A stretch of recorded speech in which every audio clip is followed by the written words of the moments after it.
अस्सलाम वालेकुम नाजरीन, मैं हूं इंगर पर्सन नाइला और आप देख रहे हैं सिटी वन न्यूज़।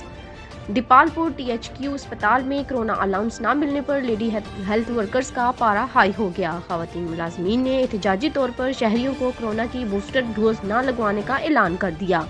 साबिक अलाउंस मिलेंगे तो काम होगा, वरना दमादम मस्त कलंदर होगा। तहसील सदर lady health workers association Shamim Ara ने मुकामी इंतजामिया को खबरदार कर दिया।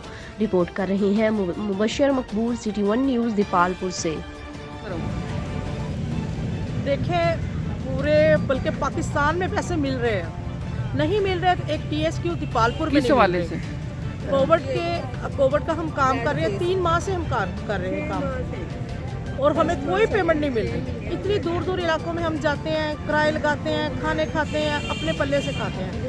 इन्होंने हमें 1 रुपया नहीं दिया। स्टेशनरी भी हम खुद वो ला के वो करते हैं, इन्होंने हमें प्रोवाइड नहीं की है। और अगर ये हमें नहीं देंगे पेमेंट, हम काम नहीं करेंगे।